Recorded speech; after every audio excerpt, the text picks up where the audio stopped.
الحمدللہ رب العالمین والصلاة والسلام علی رسولہ الکریم بسم اللہ الرحمن الرحیم۔ محترم امیر حلقہ، ذمہ داران جماعت، رفقاء کرام، خواتین و حضرات،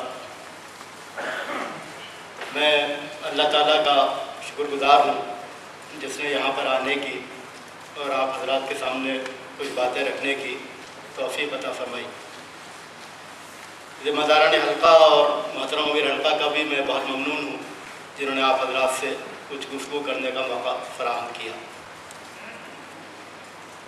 محترم خواتین و حضرات، اس وقت جو موضوع آپ کے سامنے ہے وہ یہ ہے کہ موجودہ میقات کے لیے یعنی 2011 سے 2015 کے لیے جماعت اسلامی ہند نے جو پالیسی اور پروگرام کا خاکہ ترتیب دیا ہے اس پالیسی پروگرام کو سمجھا جائے۔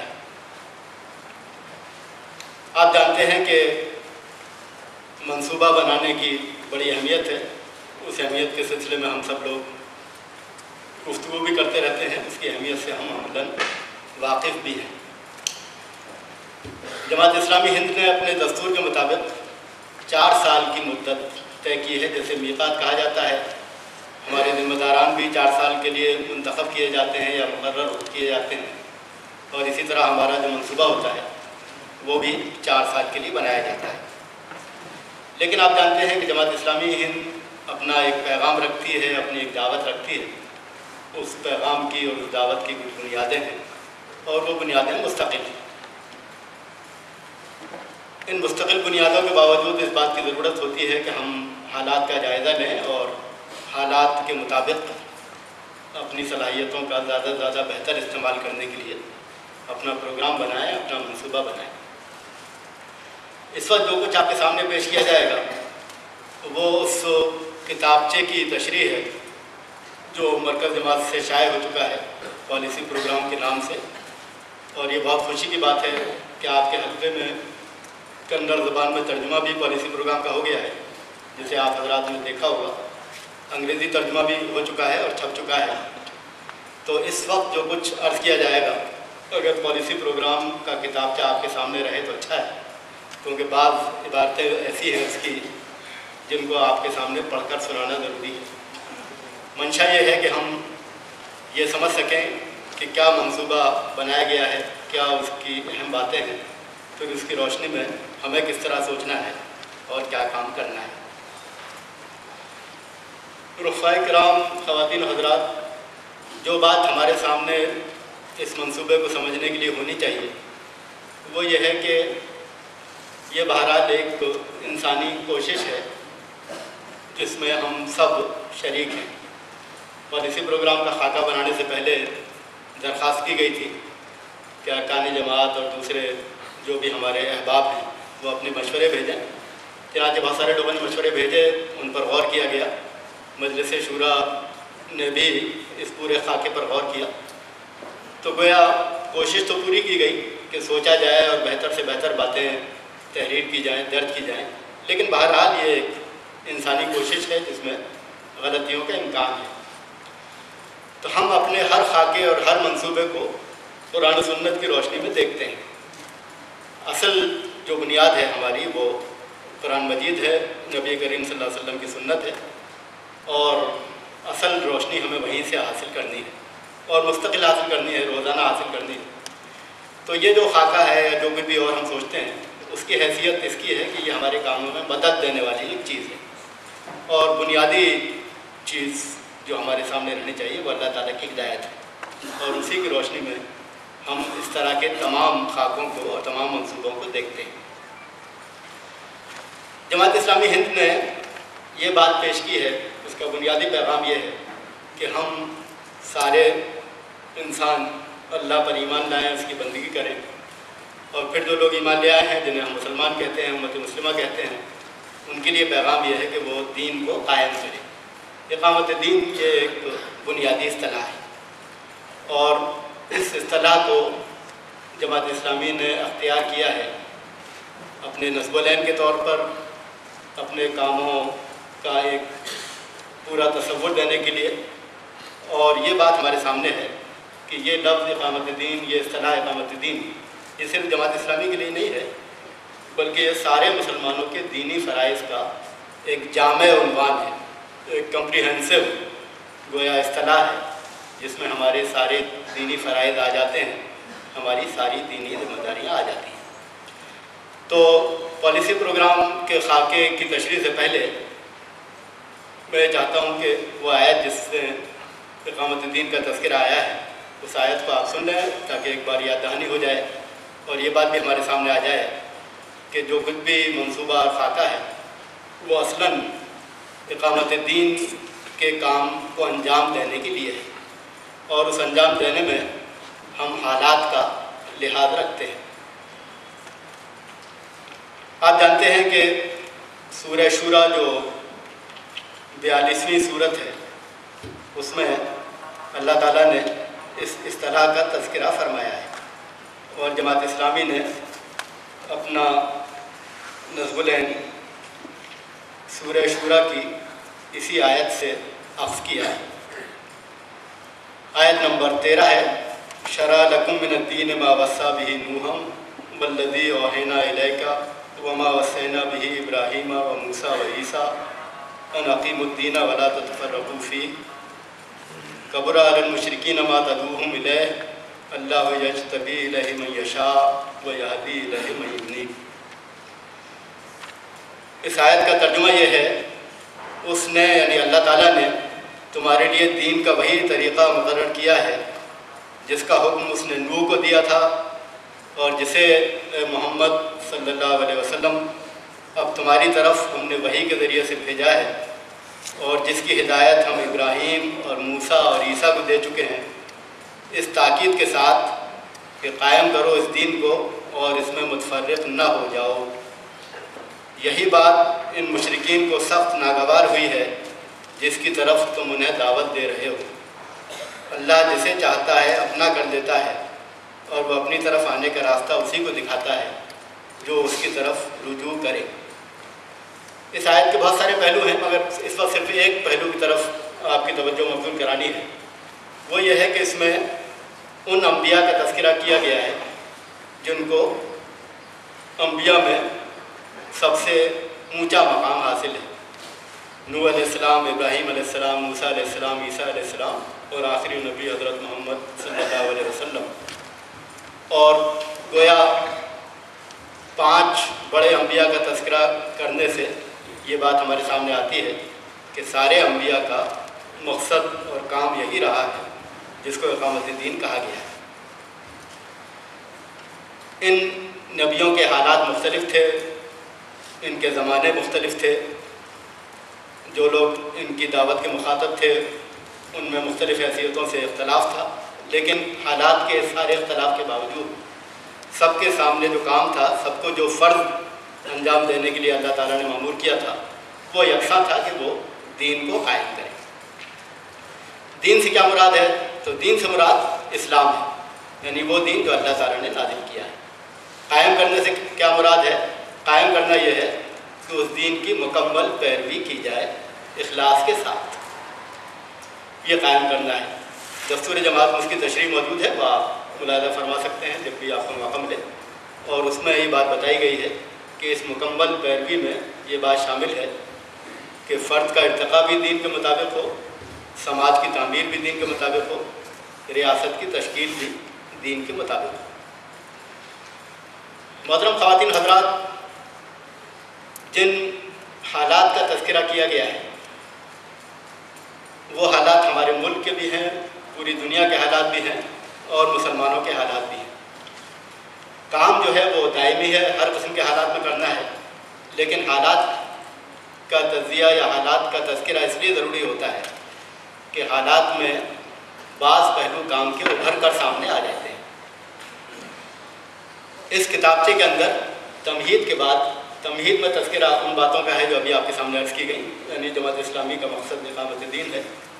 اس کے بعد اس کتابچے میں جو عنوان ہے وہ پس منظر ہے، جس میں حالات کا ذکر ہے، اور حالات کے تذکرے کے اس پس منظر کو آپ مطالعہ کر سکتے ہیں۔ اس کی جو نمایاں باتیں ہیں ان میں ایک نمایاں بات پوری دنیا سے متعلق ہے۔ پوری دنیا کے حالات پر جب ہم نظر ڈالتے ہیں تو یہ بات ہمیں محسوس ہوتی ہے، بہت ہی شدت کے ساتھ محسوس ہوتی ہے کہ انسانوں کی بہت بڑی تعداد اللہ سے غافل ہے۔ یہ غفلت جو ہے وہ اس قسم کی ہے جو ہر زمانے میں رہی ہے، لیکن اس غفلت میں ایک اضافہ ہوا ہے، وہ یہ ہے کہ اللہ کو بھول جانا اس نادانی اور اس غفلت کو فلسفے کا اور علم کا سہارا حاصل ہو گیا ہے۔ یعنی دنیا میں جن لوگوں کی حکومت ہے وہ ایسے لوگ ہیں جن کے پاس علم کی طاقت بھی ہے، جن کے پاس وسائل بھی ہیں، مگر انہی لوگوں کی بڑی تعداد اللہ سے غافل ہے۔ یعنی اللہ سے غفلت جو ہے وہ ایسی ہے جس کو مختلف قسم کے فلسفوں کا، مختلف قسم کے نظریات کا سہارا مل چکا ہے۔ چنانچہ اس غفلت کے پردے کو چاک کرنا ضروری ہے۔ اگر لوگوں کو اللہ کی طرف لانا ہے تو وہ ساری غلط فہمیاں جو موجودہ فلسفوں نے پیدا کی ہیں خدا کے بارے میں، ان کو آپ کو دور کرنا ہوگا۔ یہ وہ بات ہے جو غالباً پچھلے زمانوں میں نہیں تھی۔ چند سو سال پہلے بھی لوگ اللہ سے غافل ہوا کرتے تھے، لیکن وہ ایسا نہیں سمجھتے تھے کہ ایسا کرنا عقل کا تقاضا ہے، بلکہ وہ اس کو نادانی ہی سمجھتے تھے۔ موجودہ دنیا میں صورتحال ذرا مختلف ہے، اس لیے آپ کو انسانوں کی عقل کو اپیل کر کے ان کو سمجھا کر ان کو یہ بات بتانی ہوگی کہ عقل کا تقاضا یہ ہے کہ انسان اللہ کی طرف رجوع کرے، اور یہ بڑی نادانی ہے کہ وہ اللہ سے غافل ہو جائے۔ حالات کے جس دوسرے پہلو کا ذکر کیا گیا ہے وہ یہ ہے کہ اخلاقی قدریں زوال پذیر ہیں۔ انسانوں کے انفرادی طور پر انسانوں کا کردار بھی، اور اسی طرح پورے سماج کے اندر اخلاقی کردار اور اخلاقی قدروں کی حیثیت بھی یہ مجروح ہوتی چلی جا رہی ہے۔ یہ ایسی بات ہے جس کی تشریح کی ضرورت نہیں ہے، بلکہ اس معاملے کو ہم خود اپنی آنکھوں سے دیکھتے ہیں، اپنے معاشرے میں روزانہ دیکھتے ہیں، اور یہ مسئلہ بھی عالمگیر ہے۔ تیسری بات جس کا تذکرہ کیا گیا ہے دنیا کے حالات میں وہ یہ ہے کہ گرچہ موجودہ دنیا میں آزادی کا، جمہوریت کا، انسانوں کے حقوق کا چرچا ہے، لیکن اس کے باوجود یہ بھی حقیقت ہے کہ ملکوں کی بہت بڑی تعداد کو براہ راست نہیں، ڈائریکٹ نہیں تو بالواسطہ انڈائریکٹ طریقوں سے غلام بنا لیا گیا ہے۔ جس تلخ حقیقت کو لوگ استعمار کہتے ہیں، نیا امپیریلزم کہتے ہیں، وہ حقیقت آج کی دنیا میں موجود ہے۔ ہمارا ملک بھی خود اس سے متاثر ہے، مسلمان ممالک بہت زیادہ متاثر ہیں، اور یہ آج کی دنیا کا بہت بڑا مسئلہ ہے۔ پھر اس کے بعد پس منظر میں ذکر کیا گیا ہے ہمارے ملک کا۔ ہمارے ملک کے حالات سے، مسائل سے ہم اچھی طرح واقف ہیں۔ وہ ساری باتیں جو دنیا کی ہیں وہ یہاں بھی صحیح ہیں، یہاں بھی انسانوں کی بڑی تعداد اللہ سے غافل ہے، یہاں بھی اخلاقی قدروں کا مسئلہ موجود ہے، یہاں بھی یہ حقیقت ہے کہ استعمار سے ہمارا ملک بھی سمجھوتہ کر رہا ہے، لیکن ہمارے ملک کے اپنے مسائل بھی ہیں۔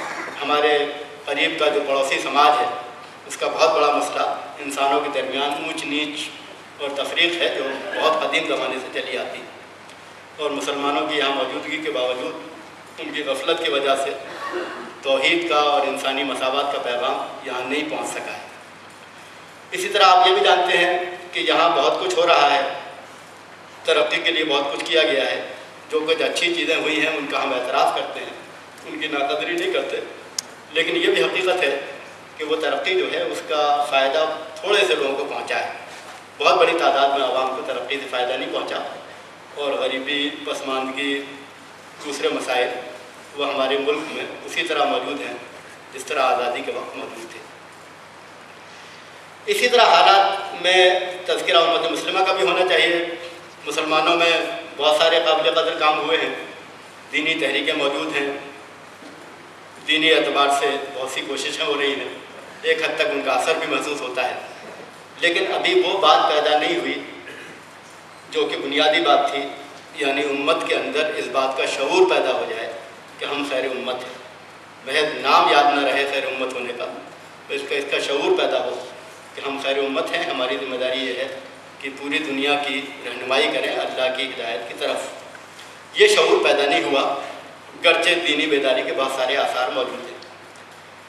اسی طرح یہ بھی بات ہے کہ امت میں اور کوششیں ہوئی ہیں مسائل حل کرنے کے لیے، ہمارے ملک میں بھی اس طرح کی کوششیں ہو رہی ہیں، مسلمانوں کی تعلیمی مسائل حل کیے جائیں، معاشی مسائل حل کیے جائیں، لیکن ابھی بہت کچھ کرنا باقی ہے، اور ابھی امت اس مقام پر نہیں آئی ہے کہ وہ اپنے پیروں پر کھڑی ہو سکے اور اس میں وہ حوصلہ پیدا ہو سکے جو حالات کا مقابلہ کرنے کے لیے ضروری ہوتا ہے۔ تو جہاں امت کی دینی اصلاح کے لیے کوشش کرنی ہے، اس کے نقطہ نظر کو بدلنے کی کوشش کرنی ہے، وہیں اس کے روزمرہ کے مسائل بھی حل کرنے ہیں تاکہ مسلمانوں کے اندر وہ حوصلہ پیدا ہو سکے، وہ سکت پیدا ہو سکے جس سے وہ حالات کا مقابلہ کر سکے۔ تو یہ کچھ پہلو ہیں حالات کے جن کا تذکرہ پس منظر میں کیا گیا ہے۔ ظاہر ہے کہ یہ دعویٰ نہیں کیا جا سکتا کہ حالات کا پورا احاطہ اس میں کر دیا گیا ہے، پوری دنیا کے حالات میں اتنا بڑا موضوع ہے کہ اس کا احاطہ چند جملوں میں نہیں کیا جا سکتا، مگر چند نمایاں پہلو اس میں پیش کیے گئے ہیں، اور پیش کرنے کی غرض یہ ہے کہ ہم جو کام کرنا چاہتے ہیں اس کام کو ہم زیادہ بامعنی، زیادہ میننگ فل بنا سکیں، اور حالات جو چیلنجز سامنے آتے ہیں ان چیلنجز کا ہم مقابلہ کر سکیں۔ رفقائے کرام، یہ بات بھی آپ جانتے ہیں کہ خود ہمارا ملک بھی بہت بڑا ہے، آپ کے اپنے حلقے کے بھی حالات ہیں، آپ کے اپنے مقام کے بھی حالات ہیں، آپ کے شہر کے، آپ کے گاؤں کے، آپ کے قصبے کے۔ ظاہر ہے کہ ان سب کا تذکرہ اس پالیسی پروگرام میں یا پس منظر میں نہیں ہو سکتا، مگر تذکرہ نہ ہونے کے معنی یہ نہیں ہے کہ وہ باتیں غیر اہم ہیں، بلکہ ان کی بڑی اہمیت ہے۔ آپ کے حلقے کے اپنے جو حالات ہیں، آپ کے اپنے مقام کے جو حالات ہیں، آپ کی جماعت کے جو حالات ہیں، ان کو بھی آپ کو سامنے رکھنا ہوگا اپنا منصوبہ بناتے وقت۔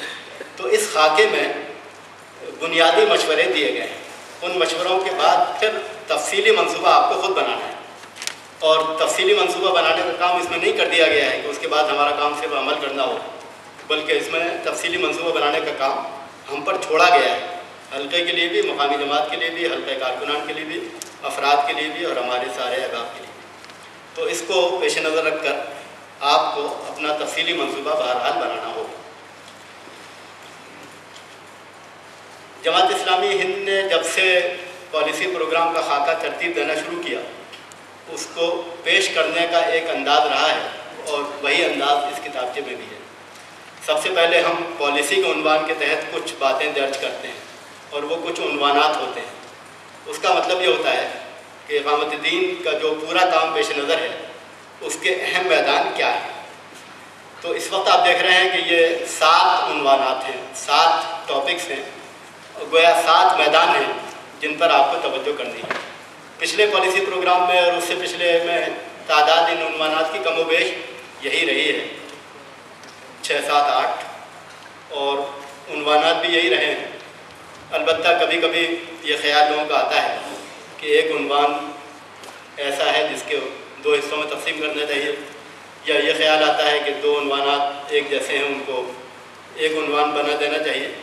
بہرحال یہ ایک جزوی تبدیلی ہے جو ہوتی رہی ہے۔ پچھلے پالیسی پروگرام سے مقابلہ کریں تو اس میں بھی ایک جزوی تبدیلی ہوئی ہے کہ پہلے ملکی اور عالمی مسائل 2 الگ الگ عنوانات تھے، ان کو ایک ساتھ کر دیا گیا ہے، اس لیے کہ ان کے تحت جو کام ہوتا ہے وہ بڑی حد تک یکساں قسم کا کام ہے۔ اور ایک عنوان تھا تربیت و تنظیم، وہ ایک تھا، اس کو 2 عنوانات بنا دیا گیا ہے تاکہ تربیت کی طرف زیادہ توجہ ہو سکے۔ لیکن آپ پچھلے 40-50 سال کے ہمارے کتابچوں کا جائزہ لیں تو عنوانات کم و بیش یہی رہے، اور اس میں جو بات ہمارے سامنے آتی ہے وہ یہ ہے کہ مختلف میدانوں میں جماعت اسلامی کیا کام کرنا چاہتی ہے۔ ہمارے سامنے یہ بات بھی رہنی چاہیے کہ بحیثیت جماعت ہمارے درمیان غور و فکر جاری رہتا ہے، بہت ساری باتوں پر ہم سوچتے ہیں، کچھ باتیں طے کرتے ہیں، کچھ باتیں جو پہلے طے کی گئی تھی اس میں تبدیلی لاتے ہیں۔ اس میں ایک وجہ تو یہ ہوتی ہے کہ حالات بدلتے ہیں، اور ایک وجہ یہ بھی ہوتی ہے کہ ہمارا جو اجتماعی فہم ہے، اجتماعی طور پر جو کچھ ہم دین کے تقاضے سمجھتے ہیں اس میں بھی تبدیلی آتی ہے۔ اللہ کے فضل سے ہمیں اطمینان ہے کہ جماعت اسلامی نے جو تبدیلیاں کی ہیں وہ تبدیلیاں درست سمت میں ہوئی ہیں، صحیح ڈائریکشن میں ہوئی ہیں۔ لیکن بہرحال اگر کسی وقت بھی ہمیں محسوس ہو کہ ہم نے کوئی بات ایسی کی ہے جو کہ صحیح نہیں ہے تو اس کی اصلاح کا موقع بھی ہر وقت موجود ہے۔ تو پالیسی پروگرام میں سب سے پہلا موضوع یہ عنوانات ہوتے ہیں، اور ان کے تحت ہم کیا کام کرنا چاہتے ہیں اس کا مختصر یا اجمالی تذکرہ ہوتا ہے۔ تو یہ اجمالی تذکرہ حالات کا جائزہ بھی بتاتا ہے، اور یہ بھی بتاتا ہے کہ ہم اس دین کے اس تقاضے کا کیا مفہوم سمجھتے ہیں، کیا چیز ہمارے پیش نظر ہے۔ تو اس وقت جو عنوانات ہیں 7 عنوانات: دعوت، اسلامی معاشرہ، ملکی و عالمی مسائل، خدمت خلق، تربیت، تنظیم. اور ان سب میدانوں میں جماعت اسلامی ہند کو کام کرنا ہے، مرکز کو بھی، حلقوں کو بھی اور مقامی جماعتوں کو بھی. کتابچے میں علیحدہ سے تذکرہ ہے کہ ان کاموں میں ترتیب کیا ہے. تو ترتیب 2 طرح کی ہے. ایک ترتیب تو یہ ہے کہ آپ یہ سامنے رکھیں کہ پوری امت کا کام کیا ہے. تو پوری امت کے بہت سارے کام ہیں. اس کا کام یہ بھی ہے کہ اپنی اصلاح کرے، اس کا کام یہ بھی ہے کہ وہ اپنے اندر دین کو قائم کرے. لیکن اگر آپ یہ پوچھیں کہ امت کا فرض منصبی کیا ہے، کس کام کے لیے اس کو برپا کیا گیا، ظاہر ہے اس کام کے لیے تو برپا نہیں کیا گیا کہ وہ اپنی اصلاح کرے. اپنی اصلاح تو اسے کرنی ہے، اس لیے کہ یہ اس پر فرض ہے. لیکن وہ کام کیا ہے، ڈیوٹی کیا ہے جس پر اس کو لگایا گیا ہے؟ تو وہ ڈیوٹی یہ ہے کہ وہ دنیا کی اصلاح کرے، کیونکہ وہ اخرجت للناس ہے، انسانوں کے لیے امت کو برپا کیا گیا ہے. تو جب جماعت اسلامی جیسی تحریک اٹھے جو امت کو اس کا کام یاد دلائے، تو اس کے لیے بھی مناسب یہی ہے کہ جب اپنے کاموں کی فہرست مرتب کرے تو سب سے پہلے اس کام کو لکھے جس کا تعلق اس کے فرض منصبی سے ہے. چنانچہ ایک ترتیب تو وہ ہے جسے 7 عنوانات لکھے گئے ہیں. تو لکھنے میں جو ترتیب ہے اس میں سب سے پہلے دعوت کا عنوان ہے، اور اس کی وجہ یہ ہے کہ یہی فرض منصبی ہے. دعوت ان معنوں میں کہ وہ لوگ جو امت مسلمہ سے باہر ہیں، جو غیر مسلم ہیں، ان کو بتایا جائے کہ اسلام کیا ہے، اسلام کا پیغام ان کے سامنے پیش کیا جائے، یہ دعوت ہے، اور یہی امت کا فرض منصبی ہے. تو بہرحال ایک ترتیب یہ ہے کہ آپ کو فرض منصبی سب سے پہلے بتائیں اور تربیت و تنظیم سب سے بعد میں بتائیں. یعنی آپ جب یہ سارے کام کر رہے ہوں گے تو آپ کو تیاری کرنے کی ضرورت ہوگی، اور تیاری کا ذکر سب سے بعد میں کیا گیا ہے. لیکن یہ ترتیب وہ ہے جو فرض منصبی کے اعتبار سے ہے، اور جب آپ لکھیں گے تو یہی ترتیب مناسب ہے. جب آپ سوچیں گے، خود سوچیں گے، اپنے آپ کو سمجھائیں گے، دوسروں کو سمجھائیں گے کہ ہم کیا کرنا چاہتے ہیں، تو اسی ترتیب سے بتائیں گے. لیکن جب آپ عملاً کوشش کریں گے تو پھر ترتیب ذرا مختلف ہوگی. پھر یہ ہوگی کہ سب سے پہلی توجہ اپنے اوپر کرنی ہوگی، کہ سب سے زیادہ اپنی اصلاح پر توجہ ہو. اگر ہمارے اندر خرابیاں موجود ہوں تو دنیا کی کوئی اصلاح ہم نہیں کر سکتے.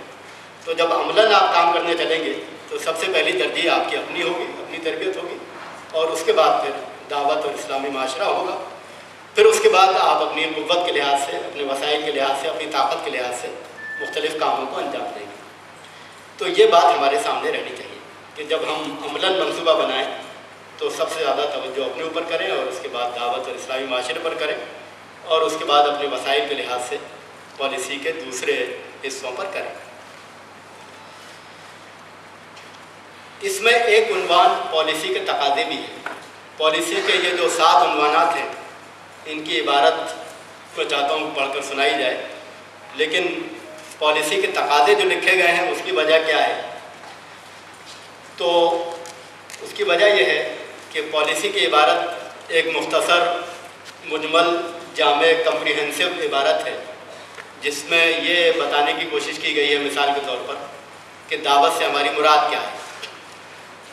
لیکن اس کے بعد پھر کچھ تقاضے ایسے ہوتے ہیں جو نمایاں تقاضے ہیں، اور جب آپ حلقے میں یا مقام پر منصوبہ بنانے چلیں تو اس مقام پر منصوبہ بناتے ہوئے ان نمایاں تقاضوں کو آپ کو سامنے رکھنا چاہیے. اس کا مطلب یہ نہیں ہے کہ صرف وہی تقاضے ہیں. مثلاً یہ ہے کہ دعوت کے موضوع پر ہمارے لٹریچر میں کتابیں موجود ہیں. مولانا امین حسن اصلاحی صاحب کی کتاب ہے دعوت دین اور اس کا طریقہ کار.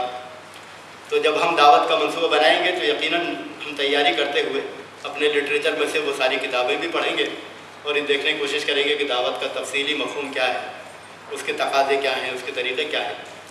لیکن بعض اہم تقاضے یہاں پر بتا دیے گئے ہیں. تو اس وقت جو کچھ آپ کو سنایا جائے گا اس میں پالیسی کے تقاضے نہیں سنائے جا رہے، وہ آپ خود اپنے طور پہ پڑھ لیں، اور یہ بات آپ کے سامنے رہے کہ اس میں صرف چند اہم تقاضے بتائے گئے ہیں. البتہ پالیسی کی جو اصل عبارت ہے، جو ہماری مجمل اصولی عبارت ہے، وہ عبارت آپ کے سامنے آنی چاہیے. تو سب سے پہلا عنوان دعوت ہے.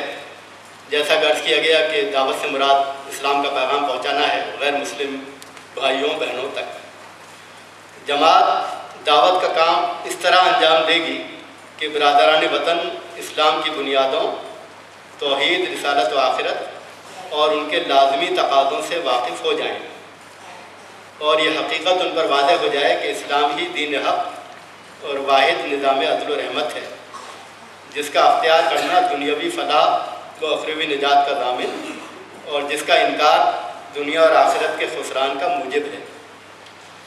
شرک و الحاد اور دیگر عقائد و افکار و نظریات کے باطل ہونے اور اخلاقی برائیوں کی مضرتوں سے وہ بخوبی واقف ہو جائیں۔ وحدت بنی آدم، تقریب انسانیت اور انسانی مساوات کے اسلامی تصورات ان پر واضح ہو جائیں، رنگ و نسل اور زبان و علاقہ کی عصبیتوں سے وہ آزاد ہو سکیں، اور اسلام، مسلمانوں اور تحریک اسلامی کے بارے میں ان کی جو غلط فہمیاں اور بدگمانیاں ہوں وہ دور ہو جائیں۔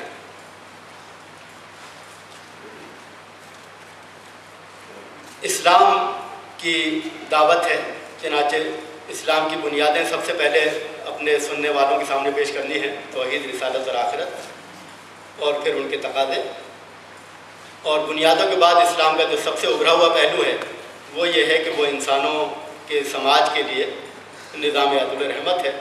تو یہ بات بھی لوگوں کے سامنے آنی چاہیے، اور یہ باتیں وہ ہیں جو مثبت پازیٹیو بات ہے۔ نگیٹو بات بھی سامنے آنا اتنا ہی ضروری ہے، اور وہ یہ ہے کہ توحید، رسالت اور آخرت سے ٹکرانے والی جو باتیں ہیں، شرک اور الحاد، ان کا غلط ہونا بھی لوگوں پر واضح ہو جائے۔ اسی طرح دوسرے جو نظریات ہیں، آئیڈیالوجیز ہیں، فلسفے ہیں جو اسلام سے ٹکراتے ہیں، ان کی تردید کی جائے۔ اخلاقی برائیاں جو ملک میں، سماج میں، پوری دنیا میں موجود ہیں، ان کے برے اثرات کو واضح کیا جائے۔ اس کے بعد اسلامی تعلیمات کے چند پہلوؤں کا ذکر کیا گیا ہے۔ اسلامی تعلیمات کے بہت سارے پہلو ہیں، لیکن ان پہلوؤں کا ذکر کیا گیا ہے جن کی زیادہ ضرورت ہمارے ملک کے سیاق میں ہے، یعنی انسانوں کے درمیان مساوات، انسانوں کا احترام، ہیومن ڈگنیٹی، یہ باتیں ہیں۔ اور اسی طرح جو عصبیتیں ہیں، رنگ کی، نسل کی، زبان کی، علاقے کی، جو دنیا کا بھی بہت بڑا مسئلہ ہے اور ہندوستان کا بھی بہت بڑا مسئلہ ہے، اس مسئلے کو اسلام حل کرتا ہے، عصبیتوں سے انسان کو آزاد کرتا ہے۔ یہ بات بھی لوگوں کے سامنے واضح ہو جائے اور غلط فہمیاں جو پائی جاتی ہیں وہ دور ہو جائیں۔ تو یہ دعوت کا وہ کام ہے جو ہم کرنا چاہتے ہیں، اور فقہاء کرام آپ یہ بات اچھی طرح جانتے ہیں کہ ہم صرف اتنی بات نہیں کہہ رہے کہ اسلام مسائل کا حل ہے، بلکہ ہم یہ بات کہہ رہے ہیں کہ اسلام حق ہے، دین حق ہے، اس لیے قبول کیا جانا چاہیے۔ ہم صرف اتنی بات بھی نہیں کہہ رہے کہ اسلام ایک سیاسی نظام پیش کرتا ہے، بلکہ ہم بنیاد سے آغاز کرتے ہیں گفتگو کا۔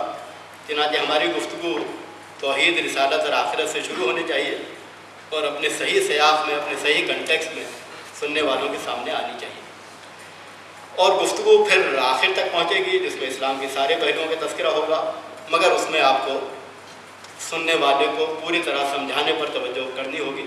جتنی بات وہ سمجھ چکا ہے اس سے آگے کی بات آپ کر سکتے ہیں۔ ایک ہی نشست میں، ایک ہی محفل میں پورا اسلام کا تصور پیش کرنا یہ صحیح بھی نہیں ہے، ممکن بھی نہیں ہے، بلکہ بات کا آغاز بنیادوں سے ہوگا، اور جس حد تک لوگ سمجھ لیں گے اس کے بعد پھر ہم ان بنیادوں کی عملی تفصیلات ان کے سامنے لائیں گے۔ محترم رفقا، اس میں ترتیب کے لحاظ سے پالیسی کے تقاضے ہیں جو آپ خود مطالعہ فرما سکتے ہیں، اور اس کے بعد پھر اس کے ذیل کی باتیں ہیں۔ کتابچے کی ترتیب تو یہی ہے جس میں پالیسی پہلے لکھی ہوئی ہے، پھر پالیسی کے تقاضے لکھے ہوئے ہیں، لیکن اس وقت یہ زیادہ مناسب معلوم ہوتا ہے کہ دعوت کے تحت جتنی باتیں ہیں وہ سب آپ کے سامنے ایک ساتھ عرض کر دی جائیں۔ چنانچہ اس کتابچے کی ترتیب میں پالیسی کے تقاضوں کے بعد، جس میں چند اہم تقاضے نمایاں کیے گئے ہیں، اس کے بعد یہ بتایا گیا ہے کہ کچھ فوکس ایشوز، مرکز توجہ امور کیا ہے، اس عنوان کی کیا ضرورت ہے، پہلے یہ بات آپ کے سامنے آنی چاہیے۔ ہمارے ساتھیوں کا یہ احساس رہا ہے کہ ہمارا پالیسی پروگرام کا خاکہ بڑا وسیع ہوتا ہے، بہت ہی اس کے اندر وسعت پائی جاتی ہے، اور اس وسعت کی وجہ سے ہمارے کاموں میں کچھ فوکس پیدا نہیں ہو پاتا، اور فوکس پیدا نہ ہونے کی وجہ سے ہمارے کاموں کے عملی اثرات سماج پر نہیں پڑتے۔ تو یہ تو ضروری ہے کہ ہمارا پالیسی پروگرام وسیع ہو، اس لیے کہ زندگی خود بہت وسیع ہے، لیکن اس کے ساتھ یہ بھی ضروری ہے کہ کچھ گوشوں پر خاص توجہ کی جائے۔ چنانچہ اس خاکے میں مرکز توجہ امور بھی ایک عنوان ہے، اور اس سے پہلے 2-3 جملے لکھے ہوئے ہیں اور وہ بڑے اہم ہیں، وہ آپ کو ضرور دیکھنے چاہیے۔ صفحہ نمبر 20 پر جماعت اسلامی ہند پالیسی کی روشنی میں معمول کی سرگرمیاں جاری رکھے گی۔ جو کچھ ہم کرتے رہے ہیں، جس سے ہم واقف ہیں، ہم کیا کیا کرتے ہیں، وہ کام ہم جاری رکھیں گے۔ البتہ میقات رواں میں درج ذیل امور پر خصوصی توجہ مرکوز کی جائے گی۔ تو وہ جو درج ذیل امور ہیں، جو 1 یا 2 باتیں ہیں، اس کا مطلب یہ نہیں ہے کہ یہ 1 یا 2 باتیں ہیں جن پر کام کرنا ہے، بلکہ یہ کہ جو کام آپ کرتے آئے ہیں وہ کام آپ کریں اور اس کی روشنی منصوبہ بنائیں، لیکن خاص طور پر توجہ اس پر کریں۔ اس سے یہ مسئلہ حل ہوگا کہ ہمارے کام اتنے زیادہ بکھر جاتے ہیں کہ ان کا کوئی عملی نتیجہ قابل لحاظ نہیں نکل پاتا، تو کچھ خاص باتوں پر توجہ کریں۔ دعوت کے تحت یہ بات صفحہ 20 پہ لکھی ہوئی ہے، جماعت برادران وطن پر یہ حقیقت واضح کرے گی کہ اسلام ہی ہر شخص کے لیے موجب فلاح و نجات ہے۔ یعنی اسلام نظام عدل بھی ہے، نظام رحمت بھی ہے، ایک وے آف لائف بھی ہے، ایک سیاسی نظام کی تشکیل کی دعوت بھی دیتا ہے، یہ سب ہے۔ لیکن سب سے پہلے اور سب سے زیادہ ہم اس حقیقت کو واضح کریں گے کہ وہ ہر فرد کے لیے باعث نجات ہے۔ وہ سماج کی ضرورت بھی ہے، وہ ریاست کی ضرورت بھی ہے، لیکن ان سب سے پہلے وہ ہر فرد کی اپنی ضرورت ہے۔ ہر فرد کے انفرادی پرسنل مسئلے کو اسلام حل کرتا ہے، اس بات پر ہم سب سے زیادہ توجہ دیں گے۔ آپ جانتے ہیں کہ اس موضوع پر بھی ہمارے لٹریچر میں کتابیں موجود ہیں جس میں فرد کی نجات کو موضوع بنایا گیا ہے، اور یہ گویا دعوت کے میدان میں اس میقات کا فوکس ہے۔ اور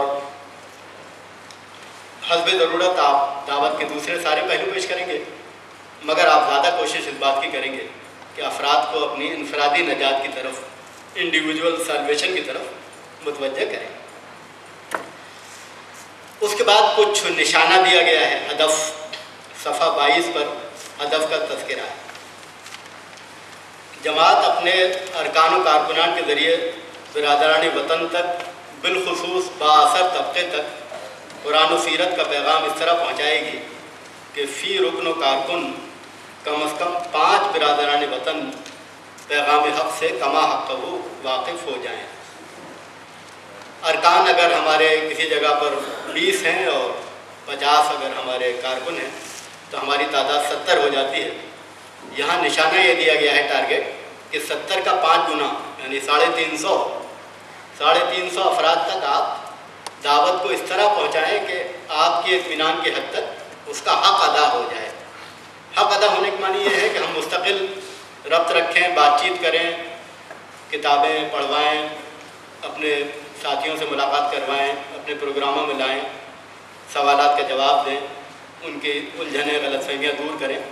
ہمیں اطمینان ہو جائے کہ ہم نے اسلام کا پیغام پہنچا دیا۔ سننے والا یا سننے والی جو بھی بھائی یا بہن ہے وہ دعوت حق کو قبول کرتے ہیں نہیں کرتے، یہ ان کا معاملہ ہے، یہ اللہ کی توفیق پر ہے، لیکن ہمیں اطمینان ہو جائے کہ ہم نے اسلام کا پیغام پہنچا دیا اور ان کے سوالوں کے جواب بھی دیے، اور اس سلسلے میں ہم نے اپنے ساتھیوں سے بھی مدد حاصل کی۔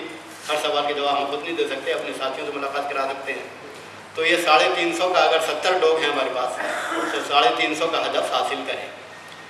تو یہ چھوٹا سا ہدف دیا گیا ہے، بہت بڑا ہدف نہیں ہے، دعوتی کام اور آپ کو کرنے ہوں گے اجتماعی ان کے علاوہ، لیکن ہدف یہ ہے، ٹارگیٹ یہ ہے جو پورا کرنا ہے۔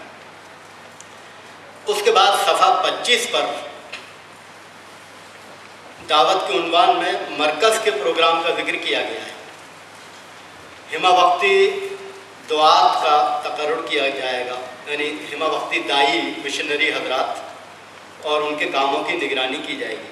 تقرر کہاں پر ہوگا؟ یہ مرکز طے کرے گا۔ تعلیم و تربیت کا ایک ادارہ قائم کیا جائے گا، جو لوگ دعوت حق قبول کر دیں ان کی تعلیم و تربیت کے لیے یہ ادارہ ہوگا۔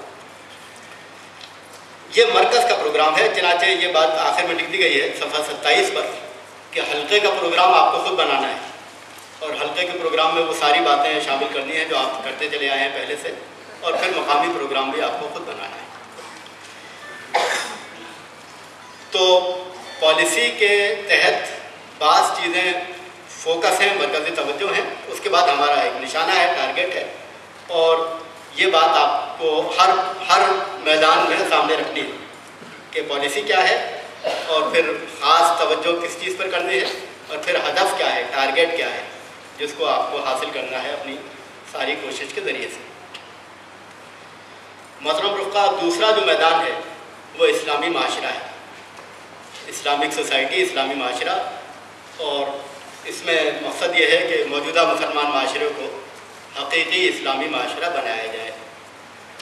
جماعت، یہ صفحہ 10 پر ہے، جماعت اسلام کے صحیح اور جامع تصور نیز انفرادی و اجتماعی زندگی میں اس کے تقاضوں کو حکمت کے ساتھ اس طرح واضح کرے گی کہ ملت کے اندر آخرت کی جواب دہی کا احساس، رضا الہی کی طلب اور محبت و اطاعت رسول صلی اللہ علیہ وسلم کا جذبہ بیدار ہو، ان کا معاشرہ اور خاندان اسلامی تعلیمات کا آئینہ دار ہو، ان کی زندگیاں فکر و عمل کی خرابیوں اور شرک و بدعت کی آلائشوں سے پاک اور اسلامی تعلیمات کے عین مطابق ہوں، مسلمانوں میں اپنے خیر امت ہونے کا شعور پیدا ہو، اور وہ حقیقی دینی بنیادوں پر متحد ہو کر شہادت حق کا فریضہ انجام دے سکیں اور اپنے نصب العین اقامت دین کے تقاضے پورے کر سکیں۔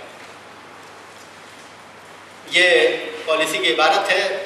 جو بات بتانے کی کوشش کی گئی ہے وہ یہ ہے کہ اسلام کا جو صحیح جامع تصور ہے جو قرآن و سنت سے ہمارے سامنے آتا ہے وہ ہمارے دل کے اندر اترنا چاہیے، ہر سارے مسلمانوں کے، تبھی ہماری انفرادی و اجتماعی زندگی درست ہو سکتی ہے۔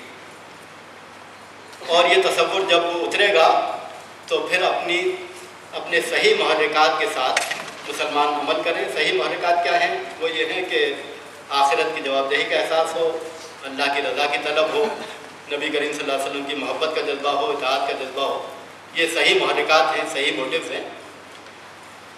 اور اس کے بعد پھر فرض منصبی کا تذکرہ آخر میں کیا گیا ہے کہ مسلمان اپنے خیر امت ہونے کے منصب کو پہچان لیں صحیح معنوں میں۔ چند نمایاں خرابیوں کی طرف توجہ دلائی گئی۔ ایک خرابی شرک و بدعت کے اثرات کی خرابی ہے، ایک خرابی یہ ہے کہ ہمارا معاشرہ، ہمارا خاندانی نظام، اس میں خرابیاں پیدا ہو گئی ہیں۔ تو یہ چند نمایاں خرابیوں کا تذکرہ کیا گیا ہے، اور منشا یہ ہے کہ ساری وہ چیزیں جو اسلامی تعلیمات سے ٹکراتی ہیں ان کی اصلاح کی جائے، ان کو اسلامی معاشرے سے دور کیا جائے۔ ہم خود اس معاشرے کا جز ہیں، تو اس جز کے طور پر ہم اس کام کو انجام دیں گے اور مسلمانوں کے ہر حلقے کا اس معاملے میں تعاون حاصل کرنے کی کوشش کریں گے۔ اسلامی معاشرے کے بھی کچھ تقاضے ہیں جس میں تفصیلات ہیں۔ دین کا جامع تصور کن باتوں کا تقاضا کرتا ہے، ان تفصیلات کو آپ خود دیکھ سکتے ہیں۔ اس وقت جو چیز آپ کو دیکھنی ہے وہ یہ ہے کہ فوکس کس چیز کو قرار دیا گیا ہے، یعنی مرکز توجہ کس بات کو قرار دیا گیا ہے موجودہ میقات کے لیے۔ تو اس کا تذکرہ صفحہ 20 پر ہے۔ جماعت کوشش کرے گی کہ اسلام کی آئینی تعلیمات عام ہو جائیں اور مسلمان اپنے گھرانوں کو مثالی اسلامی خاندان بنائیں۔ اسلامی خاندان مہم اس سے پہلے چلائی گئی تھی، اور اسلامی خاندان مہم 15 دن کی تھی، جس میں کوشش کی گئی کہ خاندان سے متعلق اسلامی تعلیمات بتائی جائیں اور اس سلسلے میں کتابچے وغیرہ بھی لوگوں کو دیے جائیں۔ اس بار یہ نہیں طے کیا گیا ہے کہ ہم کوئی 15 دن یا چند دن کی مہم چلائیں گے، بلکہ پوری میقات میں اس بات کی کوشش کریں گے کہ مسلمان خاندان کے سلسلے میں اسلامی تعلیمات پر متوجہ ہوں، انہیں معلوم بھی ہو کہ اسلام کی تعلیمات کیا ہیں، اور ان تعلیمات پر عمل کا جذبہ بھی پیدا ہو۔ اس کی تفصیلات آپ خود طے کریں گے۔ اس پہ اللہ کے فضل سے لٹریچر موجود بھی ہے، اور اس لٹریچر سے فائدہ اٹھائیں۔ اس میں بھی ٹارگیٹ ہے، ہدف ہمارا نشانہ ہے، جس کا تذکرہ صفحہ 22 پر ہے۔ اسلام کی آئینی تعلیمات کو اس طرح عام کیا جائے گا کہ فی رکن و کارکن 10 افراد امت اسلام کی آئلی تعلیمات سے اچھی طرح واقف ہو جائیں اور انہیں روح عمل لانے کی ممکنہ کوشش کریں۔ تو اگر آپ اسی مثال کو سامنے رکھیں کہ کسی مقامی جماعت میں 20 رکن ہیں، 50 کارکن ہیں، تو ہمارے پاس 70 گویا افراد ہیں، تو 70 کے 10 گنا تعداد 700 مسلمانوں تک ہم اسلام کی تعلیمات کو جو خاندان سے متعلق ہیں وہ اچھی طرح پہنچا دیں اور ان کے اندر جذبہ عمل بھی پیدا کریں، پوری کوشش کریں کہ وہ اصلاح پر آمادہ ہو جائیں۔ یہ ٹارگٹ ہے جو ہر مقامی جماعت کے سامنے ہوگا اور اس ٹارگٹ کے مطابق عملی منصوبہ بنائیں گے۔ صفحہ 25 پر مرکزی پروگرام کا ایک حصہ درج ہے۔ مرکزی سطح پر فارغین مدارس عربیہ کے لیے 2 10 روزہ کیمپ منعقد کیے جائیں گے۔ یہ کام کئی سال پہلے مرکز میں کیا گیا تھا مولانا رشید عثمانی صاحب مرحوم کی نگرانی میں، جس میں جو لوگ عربی مدارس کے فارغ تھے ان کے لیے ایک کیمپ لگایا گیا تھا، جس میں اسلامی تعلیمات سے انہیں واقف کرایا گیا اور جماعت اسلامی کیا بات پیش کرتی ہے وہ بات بھی بتائی گئی۔ بہرحال وہ کیمپ مفید ثابت ہوا۔ مرکزی پروگرام میں بات طے کی گئی ہے کہ 2 اس طرح کے کیمپ جن کی مدت 10 دن کی ہوگی وہ مرکزی سطح پر ہوں گے۔ حلقے کیا کام کریں گے وہ اپنے حالات کے پیش نظر خود منصوبہ بنائیں گے، اس میں چاہیں تو وہ اس طرح کے کیمپ بھی رکھ سکتے ہیں اور اپنے دوسرے کام جو وہ اسلامی معاشرے کے تحت کرتے رہے ہیں ان کاموں کا منصوبہ بھی حد ثابت بنایا جائے گا۔ محترم رفقا، تیسرا جو عنوان ہے پالیسی پروگرام میں وہ ملی مسائل ہے، جس کی پالیسی کا تذکرہ صفحہ 11 پر ہے۔ یہ عبارت تقریباً وہی ہے جو پچھلے کتابچے میں تھی۔ ملت اسلامیہ کے تحفظ و بقا، اس کے دینی و تہذیبی تشخص کی حفاظت اور اسلامی خطوط پر اس کی تعلیمی ترقی اور معاشی بہتری کے لیے جماعت کوشش کرے گی، مسلمانوں کو بھی اس کے لیے اجتماعی جدوجہد پر آمادہ کرے گی۔ ملی مسائل کے سلسلے میں جماعت کی یہ روایت رہی ہے کہ مسلمانوں کا آمادہ کیا جائے، مل جل کر مسائل حل کیے جائیں اور جماعت خود اپنے وسائل کی حد تک اور اپنی ترجیحات کے مطابق اس میدان میں کوشش کرے۔ جیسا کہ عرض کیا گیا کہ ہماری ترجیحات تربیت، دعوت، اسلامی معاشرہ، سب سے پہلے ہماری ترجیحات میں یہ میدان آتے ہیں اور اس کے بعد ہماری استطاعت کے مطابق دوسرے کام ہم انجام دیں گے۔ ان دوسرے کاموں میں سب سے پہلے تذکرہ ملی مسائل کا ہے۔ ملی مسائل کی تفصیل اس وقت عرض کرنے کی ضرورت نہیں ہے، یہاں بنیادی مسائل کا ذکر کر دیا گیا ہے۔ جان و مال کا تحفظ، اسی طرح مسلمانوں کی تہذیب اور دین، اس کا تحفظ، اور پھر تعلیمی ترقی ان کی ہو، معاشی ترقی ہو، مگر اسلامی خطوط پر۔ مجمل بنیادی اصولی بات ہے، تفصیلات آپ خود طے کر سکتے ہیں کہ اس ترقی کے لیے آپ کو وہ طریقے سوچنے ہوں گے جو اسلام کے مطابق ہوں، اسلامی حدود کے اندر ہوں، اور مسلمانوں کو بھی آپ جس کوشش پہ آمادہ کریں وہ کوشش بھی اسلامی خطوط پر، اسلامی حدود کے اندر ہونی چاہیے۔ اس میں ہمارے سامنے ماضی کی روایات موجود ہیں جن سے ہم رہنمائی حاصل کر سکتے ہیں، لیکن پالیسی کے تقاضوں میں بعض ملی مسائل کا تذکرہ بھی کر دیا گیا ہے کہ ابھرے ہوئے ملی مسائل کون سے ہیں۔ صفحہ 14 پر آپ وہ تفصیلات دیکھ سکتے ہیں۔ اس کے بعد پھر پہلی 2 باتوں کی طرح اس میں بھی کچھ فوکس ہے، مرکز توجہ کسی ایک بات کو بنایا گیا ہے، وہ صفحہ 20 پر اس کا ذکر ہے۔ وہ یہ ہے کہ آپ تحفظ کے لیے، جان و مال کا تحفظ، تشخص کا تحفظ، اس کے لیے کوشش کریں گے، لیکن فوکس جو آپ کا ہوگا وہ ملت کی تعلیمی و معاشی حالت ہوگی۔ چنانچہ یہاں لکھا گیا ہے، ملت اسلامیہ کو تعلیمی و معاشی حیثیت سے اوپر اٹھانے کی جماعت کوشش کرے گی اور اس کے لیے بیداری مہم سے لے کر اداروں کے قیام تک ممکنہ کوششیں کی جائیں گی۔ مسلمان متوجہ بھی ہوں، یہ بیداری مہم ہے اور اس کے لیے ادارے بنائے جائیں جماعت کی نگرانی میں یا جماعت کی نگرانی سے آزاد مسلمان بنائیں، یہ کوشش جماعت کی ہوگی۔ یہ گویا فوکس ہے۔ اس میں بھی ٹارگٹ ہے، ہمارے کچھ اہداف ہیں، نشانے ہیں۔ نشانوں کا تذکرہ صفحہ 22 پر ہے۔